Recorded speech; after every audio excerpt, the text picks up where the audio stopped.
What up, I am Gase, and today we'll be talking about what if Majin Buu ends up obtaining the third eye. Now we start off the story with Babidi and how through his inheritance of Majin Buu also gains the third eye, and then he travels to Earth to completely revive Majin Buu by gathering all the ki that he does, and the same story follows. He then gathers enough ki to then put into Majin Buu and revive him, obviously from the fights between Goku, Majin Vegeta, Gohan getting angry, and all the other ki he collects. Then Majin Buu goes on to defeat everybody he defeats, and obviously goes on to kill Deborah, and he goes around the world learning more about the world and destroying everything. He meets up with Majin Vegeta, who confronts him, and Piccolo tries to kill Babidi, but then Majin Vegeta explodes and kills Majin Buu. Majin Buu revives, regenerates, and then ends up regenerating Babidi himself. And then obviously this is at the point of the story where Babidi might be afraid that there could be somebody else who comes in who could be much stronger than Majin Vegeta, who could actually defeat Majin Buu. So he decides to bring up the third eye to Majin Buu himself, and then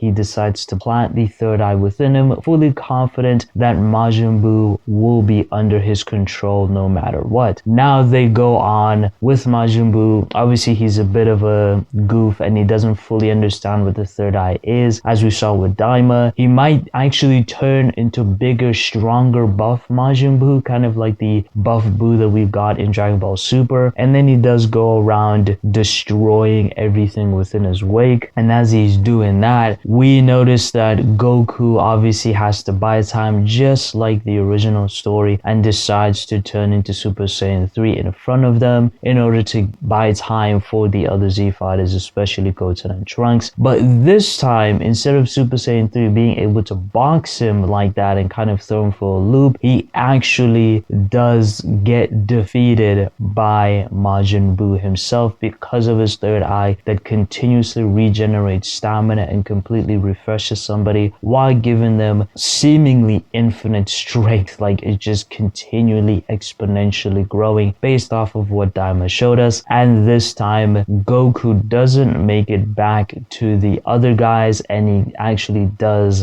die and his body runs out of energy before he goes back to his tirade of destroying everything. And this is to truly mark how ridiculously powerful Majin Buu is. You could also place the third eye at this point. Maybe Babidi is afraid of Buu actually losing from Super Saiyan 3 as they're going toe to toe basically, and so he gives him the third eye to this point to make Goku even stronger. And you can alter the events a little bit and have Goku realize that Majin Buu is much more stronger now. So now he uses instant transmission to teleport away and to tell them about the events. But I do like the version of the story where Majin Buu just eliminates Goku at this point without his time running out initially, and everybody who's aware of this, which would be Goku as well as King Kai. Now we move forward to Babidi being very celebratory about what just happened and Majin Buu realizing all of his power with his new look and new form. He then decides to do what he did previously and eliminates my guy Babidi, and that is the end of him in this story. Then Majin Buu continues on to destroy and clean up everywhere in terms of just doing whatever he wants and eliminating cities and people until the same story goes forward with him bonding with the dog as well as the blind kid, and then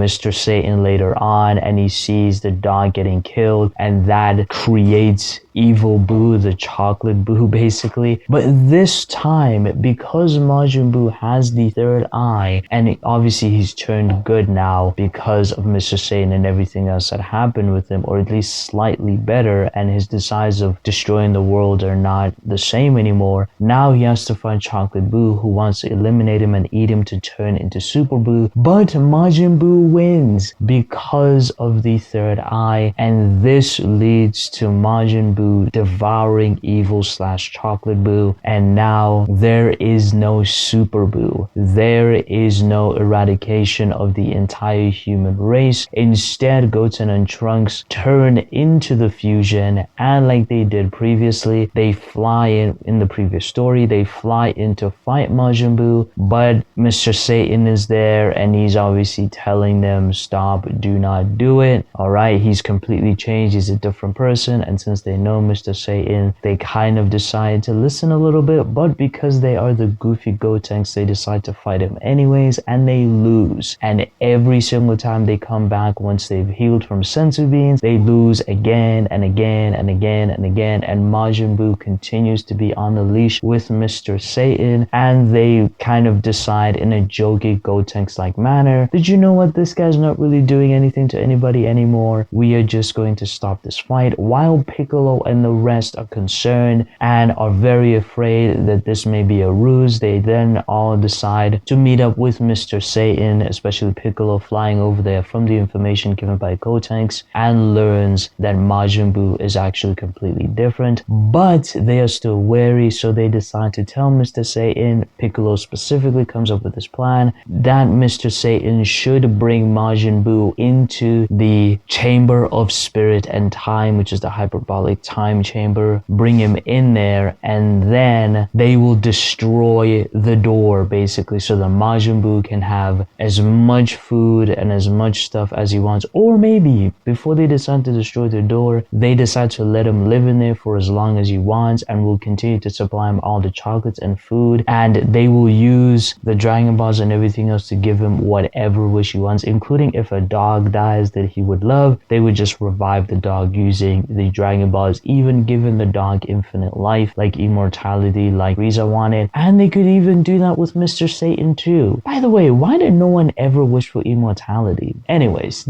obviously apart from the bad guys I'm talking about. But he then decides to live in there in a peaceful life away from all the evil men that could hurt his dog. He's convinced by Mr. Satan, and if there's any emergency, Mr. Satan could then tell everybody else, and they could blow up the door, and bang, Majin Buu would be trapped in there forever, unless if he learns how to do the Scream Dimension Tear, which I talked about in one of the forgotten concepts in Dragon Ball. You can check out the video. But why would he specifically learn how to do it if Super Buu was the one who did it? Because Super Buu was a bit more childish but a lot more aggressive. So I would say no. And I think the story would just end there. It would be anticlimactic and a bit boring. But again, if he has a third eye and no one knows, remember, nobody would know how to stop it because Babidi is dead, and there would be no one else here who would know about the third eye apart from potentially Kaioshin. But Kaioshin wouldn't even know how to remove the third eye from the guy's head. And then obviously Gohan would be training, but then they would realize using the ball that they used to observe the earth that Majin Buu has completely changed and is different. But at least Gohan should complete his training and become strong enough for the day that Majin Buu does turn around as a contingency. But Goku and Vegeta never are truly revived, and the story kind of ends in the way of the Cell Saga story, and the rest of the Z Fighters continue while Piccolo, Dende, as well as Mr. Satan make sure that Majin Buu continues to be happy, and if he ever goes rogue, they would blow up the door and leave him in there, including Mr. Satan, and they could potentially use the Dragon Balls to just wish him out of the hyperbolic time chamber if they could. That would mean no Majub. That would also mean no iconic ending with the final spirit bomb. That would also mean that the earth is not destroyed and other universes are not destroyed, including the other worlds, by the way, which is crazy. Man was destroying everything. All of these things are maintained, and peace is found through Mr. Satan, and he actually gets to be the final hero of Dragon Ball, which would be funny but anticlimactic. And that would be the end of the story. Now, if I got anything wrong in terms of maybe the flow of the story, or you guys have any other suggestions, you could put them in the comments. If you do like this type of what if storytelling, I will definitely do it, because the views have been quite dry, so I will do more of it. I do find it fun to think about alternatives to the story. Maybe next time we could talk about what would happen if there was, I don't know, Black Vegeta Black, right? Or Black Jiren or something. Just something fun that would continue within the flow of Dragon Ball, but also it doesn't change too much unless if it's a big event and the characters relatively stay the same. Like if Majin Buu basically became a cutesy good guy. If Chocolate Buu never eats him, there's no Super Buu, and Majin Buu would just live peacefully eating sweets, kind of like what he does now with Super. So that is the end of the story. Like and subscribe if you want to see more. Genuinely, if you enjoyed this, like the video. If you want me to change something, put it in the comments. I'll definitely change it. And yeah, check you guys later.